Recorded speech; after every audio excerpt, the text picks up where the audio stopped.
আকাশবাণী কলকাতা। স্থানীয় সংবাদ পড়ছে ধৃতি সেন শর্মা। বিশেষ খবর হলো, ভোটের দিন এগিয়ে আসার সঙ্গে সঙ্গে রাজ্যে প্রচার জোরদার হয়ে উঠেছে। বিজেপি নেতা কেন্দ্রীয় স্বরাষ্ট্রমন্ত্রী অমিত শাহ আজ রাজ্যে প্রচারে আসছেন। প্রথম দফার ভোটের প্রস্তুতি খতিয়ে দেখতে বিশেষ পুলিশ পর্যবেক্ষক অনিল কুমার শর্মা উত্তরবঙ্গে গেছেন। ভূপতিনগরে আধিকারিকদের ওপর হামলার ঘটনায় এনআইএ দায়ের করা মামলার আজ কলকাতা হাইকোর্টে শুনানি হওয়ার সম্ভাবনা। নিয়োগ দুর্নীতি মামলায় রাজ্যের মুখ্য সচিবের ভূমিকায় অসন্তোষ প্রকাশ করেছে কলকাতা হাইকোর্ট। শিক্ষক ও শিক্ষাকর্মীদের স্বেচ্ছা অবসরের নিয়মে পরিবর্তন আসতে চলেছে। আইএসএল ফুটবলে ইস্টবেঙ্গল আজ পাঞ্জাব এফসির মুখোমুখি হবে। আসছি বিস্তারিত খবরে। লোকসভা নির্বাচনে প্রথম দফার ভোটের দিন এগিয়ে আসার সঙ্গে সঙ্গে প্রচার জোরদার হয়ে উঠেছে। দলীয় প্রার্থীর হয়ে আজ রাজ্যে প্রচারে আসছেন প্রবীণ বিজেপি নেতা কেন্দ্রীয় স্বরাষ্ট্রমন্ত্রী অমিত শাহ। দক্ষিণ দিনাজপুরের বালুরঘাটের লোকসভা কেন্দ্রের প্রার্থী দলের রাজ্য সভাপতি সুকান্ত মজুমদারের সমর্থনে তিনি দৌলতপুরে জনসভা করবেন। তারপর এখান থেকে চলে যাবেন বিহারে। তৃণমূল কংগ্রেসের সর্বভারতীয় সাধারণ সম্পাদক অভিষেক বন্দ্যোপাধ্যায় গতকাল হুগলির সিঙ্গুরে দলীয় কর্মীদের নিয়ে এক সভা করেন। আজও তার বিভিন্ন কর্মসূচি রয়েছে। বামফ্রন্ট ও কংগ্রেস প্রার্থীরাও বিভিন্ন জায়গায় মিটিং মিছিল করে প্রচার চালাচ্ছেন। দক্ষিণ কলকাতায় বামফ্রন্ট মনোনীত সিপিআইএম প্রার্থী সাইরা শাহ হালিম আজ ৬৬ নম্বর ওয়ার্ড পরিক্রমা করবেন। যাদবপুর কেন্দ্রের সিপিআইএম প্রার্থী সৃজন ভট্টাচার্যের সমর্থনে 8B থেকে গড়িয়া পর্যন্ত আজ এক মহা মিছিলের আয়োজন করা হয়েছে। ব্যারাকপুরের সিপিআইএম প্রার্থী দেবদূত ঘোষের সমর্থনেও হালি শহর পবনতলায় আজ বিকেলে এক জনসভা করা হবে। এদিকে প্রথম দফার ভোটের প্রস্তুতি খতিয়ে দেখতে নির্বাচন কমিশন নিযুক্ত বিশেষ পুলিশ পর্যবেক্ষক অনিল কুমার শর্মা 3 দিনের সফরে এখন উত্তরবঙ্গে। নির্বাচনে আইন শৃঙ্খলা পরিস্থিতি ও নিরাপত্তা ব্যবস্থা নিয়ে জেলা নির্বাচন আধিকারিক ও ভোট প্রস্তুতির সঙ্গে যুক্ত অফিসারদের সঙ্গে তিনি বৈঠক করছেন। গতকাল রাজ্য নির্বাচনী আধিকারিকের দপ্তরে অনিল কুমার শর্মা অতিরিক্ত মুখ্য নির্বাচন আধিকারিকের সঙ্গে নিরাপত্তা ব্যবস্থা নিয়ে পর্যালোচনা বৈঠকে কিছুটা অসন্তোষ প্রকাশ করেন বলে জানা গেছে। তারপরে স্থির হয় আগামী শনিবার 13 এপ্রিল দিল্লিতে নির্বাচন কমিশনের সদর দপ্তরে একটি ভার্চুয়াল বৈঠকে প্রথম দফার ভোটে কেন্দ্রীয় বাহিনী মোতায়েন, 100% বুথে ওয়েবকাস্টিং সহ বিভিন্ন বিষয় নিয়ে আলোচনা হবে। বৈঠকে উপস্থিত থাকবেন মুখ্য নির্বাচন কমিশনার ও তার দপ্তরের আধিকারিকরা, 2 বিশেষ পর্যবেক্ষক, সংশ্লিষ্ট জেলা শাসক ও স্থানীয় পর্যবেক্ষকেরা। এদিকে লোকসভা নির্বাচনের প্রথম পর্যায়ে এ রাজ্যে জলপাইগুড়ি, আলিপুরদুয়ার ও কোচবিহার এই 3টি আসনে 37 জন প্রার্থী প্রতিদ্বন্দ্বিতায় রয়েছেন। এই দফায় কোচবিহার কেন্দ্রে 19,66,000-এরও বেশি, আলিপুরদুয়ারে 17,73,000 এবং জলপাইগুড়ি কেন্দ্রে প্রায় 18,86,000 ভোটদাতা রয়েছেন। এদিকে দ্বিতীয় দফায় রাজ্যের 3 আসন দার্জিলিং, রায়গঞ্জ ও বালুরঘাট কেন্দ্রে মোট 47 জন প্রার্থী প্রতিদ্বন্দ্বিতা করছেন। এই দফায় কোনো প্রার্থী মনোনয়নপত্র প্রত্যাহার করেননি। রাজ্যের অতিরিক্ত মুখ্য নির্বাচনী আধিকারিক অরিন্দম নিয়োগী জানিয়েছেন, দার্জিলিংয়ে 14, রায়গঞ্জে 20 এবং বালুরঘাটে 13 জন প্রার্থী নির্বাচনী লড়াইয়ে থাকছেন। লোকসভা নির্বাচনে এবার সিপিআইএমএল লিবারেশন এ রাজ্যে একটি আসনে প্রার্থী দিচ্ছে। দলের সাধারণ সম্পাদক দীপঙ্কর ভট্টাচার্য গতকাল কলকাতায় এক সাংবাদিক বৈঠকে একথা জানিয়ে বলেন, সজল দে বর্ধমান পূর্ব আসনে প্রতিদ্বন্দ্বিতা করবেন। তিনি বলেন, আমরা যেখানে লড়ছি না সেখানে রাজ্য জুড়ে আমরা বিজেপি হারাবো, বিজেপির বিরুদ্ধে জোরালো প্রচার চালাবো। আর যেটা আমি আগেই বলেছি যে আমরা কাকে সমর্থন দেওয়ার প্রশ্ন সেটা জনগণ তাদের বিবেচনার উপর আমরা ছেড়ে দিচ্ছি। আমরা নির্দিষ্টভাবে কোথাও কোনো দলের পক্ষে সমর্থনের কথা ঘোষণা করছি না। আমরা একটা আসনে নিজেরা লড়ছি, বাকি সমস্ত আসনে বিজেপিকে হারাও, এইটাই হচ্ছে আমাদের প্রধান লক্ষ্য। সাংবাদিক বৈঠকে দীপঙ্কর বাবু গতকাল দলের নির্বাচনী ইস্তেহারে প্রকাশ করেন, এতে সকলের জন্য সম নাগরিকত্ব, শ্রমিক কর্মচারীদের মর্যাদা বৃদ্ধি, কৃষির পুনরুজ্জীবন, সকলের অধিকার নিশ্চিত করা, সামাজিক কল্যাণ প্রসারিত করা সহ বিভিন্ন বিষয়ের উপর গুরুত্ব দেওয়া হয়েছে। নির্বাচন কমিশনের নির্দেশে ভোটারদের মনোবল বাড়াতে জেলা শাসক ও জেলা পুলিশ সুপারের উপস্থিতিতে গত সন্ধ্যায় বর্ধমানে রুট মার্চ করে কেন্দ্রীয় বাহিনী।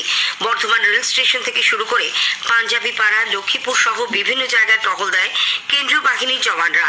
জেলা শাসক কে রাধিকা আইয়ার জানান, কমিশনের নির্দেশে ভোটারদের মনোবল বাড়াতেই এই উদ্যোগ। লোকসভা নির্বাচনের প্রথম দফার ভোটের আগে কোচবিহারের দিনহাটা ফের উত্তপ্ত। দিনহাটা 2 নম্বর ব্লকের শালমারা এলাকায় গতকাল তৃণমূল কংগ্রেস নেতার গাড়িতে হামলা ও ভাঙচুরের অভিযোগ উঠেছে বিজেপির বিরুদ্ধে। তৃণমূলের অভিযোগ, প্রচার চলাকালীন বিজেপির লোকজন নাজিরহাট 2 নম্বর গ্রাম পঞ্চায়েতের বটতলা এলাকায় জেলা পরিষদের পূর্ত কর্মাধ্যক্ষ কুমার প্রশান্ত নারায়ণের গাড়ি ভাঙচুর করে। এদিকে বিজেপির দাবি, তৃণমূল কংগ্রেসের লোকজন এলাকায় ভয় দেখাচ্ছিল। সাধারণ মানুষ প্রতিবাদ করায় সেখান থেকে পালাতে গিয়ে তৃণমূল কংগ্রেস নেতার গাড়ি দুর্ঘটনায় পড়লে গাড়ির কাঁচ ভেঙে যায়। ভোটের আগে হাওড়ার লিলুয়া থানার এন রোডে গুলি চালানোর ঘটনায় 3 জনকে গ্রেপ্তার করা হয়েছে। ধৃতদের নাম পীযূষ মণ্ডল, রাকেশ ঝা, শুভঙ্কর ওরফে শুভ। তাদের গতকাল হাওড়া আদালতে তোলা হলে 6 দিনের পুলিশ হেফাজতে পাঠানো হয়। পুলিশ জানিয়েছে, এই কাণ্ডে মূল অভিযুক্ত পীযূষ মণ্ডলকে সোমবার রাতে তার বাড়ির কাছ থেকে গ্রেপ্তার করা হয়। তাকে জেরা করে গতকাল শুভঙ্কর কোলে ও রাকেশ ঝাকে পুলিশ গ্রেপ্তার করে। তাদের কাছ থেকে বেশ কয়েকটি আগ্নেয়াস্ত্র ও কার্তুজ উদ্ধার হয়েছে। স্থানীয় সংবাদ শুনছেন আকাশবাণী কলকাতা কেন্দ্র থেকে। এখন বিজ্ঞাপন, পরে রয়েছে বাকি খবর।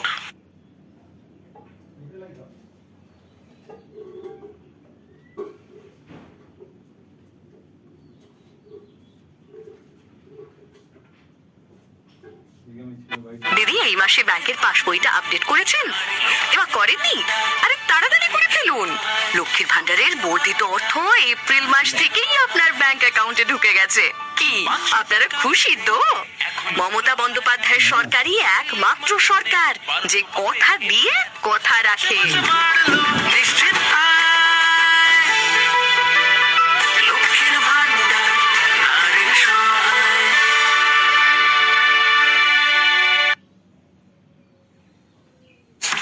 ফিরে এলাম স্থানীয় সংবাদে।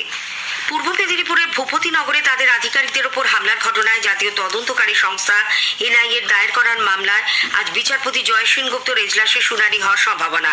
এনআইএর এই মামলার প্রেক্ষিতে সব পক্ষকে নোটিশ দিতে বলেছে হাইকোর্ট। উল্লেখ্য, 2022 সালে ভূপতিনগরের নারুয়াবিলা গ্রামে তৃণমূলের ব্লক সভাপতি রাজকুমার মান্নার বাড়িতে বোমা বিস্ফোরণের অভিযোগ ওঠে। ঘটনায় 3 জনের মৃত্যু হয়। আদালতের নির্দেশে 2023-এ ওই ঘটনার তদন্তভার হাতে নেয় এনআইএ। গত শনিবার গ্রামে তদন্তে যান সংস্থার আধিকারিকরা। স্থানীয় 2 তৃণমূল নেতাকে জিজ্ঞাসাবাদের জন্য গাড়িতে তোলার পরে এনআইএর গাড়িতে হামলা চালানো হয় বলে অভিযোগ। এক আধিকারিক আহত হন। এরপর পাল্টা এনআইএ আধিকারিকদের বিরুদ্ধে মহিলাদের শ্লীলতাহানির অভিযোগ করে তৃণমূল। এদিকে ভূপতিনগরে বিজেপি নেতাকে গ্রেপ্তারের ঘটনায় পুলিশের রিপোর্টে কলকাতা হাইকোর্টের ক্ষোভ প্রকাশের পর বিচারপতি জয় সেনগুপ্তর এজলাসে গতকাল হাজির হয়ে ক্ষমা চান ওই থানার ওসি। বিজেপি ভূপতিনগর থানার ওসিকে অবিলম্বে বদলি করার দাবি জানিয়েছে।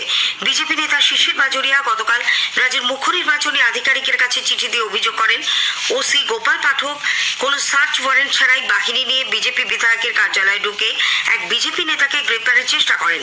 ওসির সঙ্গে যারা ছিলেন তারা পুলিশের পোশাকে ছিলেন না, তারা শাসক দলের বলেও শ্রী বাজোরিয়া দাবি করেন। এনআইএর এসপি ধনরাম সিংকে দিল্লির সদর দপ্তরে ডেকে পাঠানো হয়েছে। ভূপতিনগরের সাম্প্রতিক ঘটনায় তদন্তের অগ্রগতির বিষয়ে জানতেই তাকে ডাকা হয় বলে এনআইএ সূত্রের খবর। তার জায়গায় এসেছেন রাকেশ রোশন। উল্লেখ্য, আদর্শ আচরণবিধি বলবৎ থাকাকালীন কলকাতায় এই এনআইএ এসপির অ্যাপার্টমেন্টে গিয়ে আসানসোলের বিজেপি নেতা জিতেন্দ্র তিওয়ারি দেখা করেছিলেন এবং সেই সাক্ষাতে অর্থের হাতবদল হয় বলে তৃণমূল কংগ্রেসের অভিযোগ। দলের সর্বভারতীয় সাধারণ সম্পাদক অভিষেক ব্যানার্জি বলেছেন, আমরা অভিযোগ করছি প্রথমত এসপি এনআইএর বিরুদ্ধে এবং তার মদতপুষ্ট যারা রয়েছে উপর থেকে নিচ অব্দি, বিশেষ করে এনআইএর ডিরেক্টর। আমি তার অনুমতি ছাড়া একজন পলিটিক্যাল ফাংশনারির সাথে, বিশেষ করে যখন আদর্শ আচরণবিধি চলছে, তখন মিটিং করতে বা বৈঠক করতে পারি না, তাও আমার নিজের বাড়িতে, দপ্তরে নয়। সুতরাং খালি এনআইএ এসপিকে ডেকে পাঠালে হবে না। লোক দেখানি তার বিরুদ্ধে একটা শোকজ জারি করবো।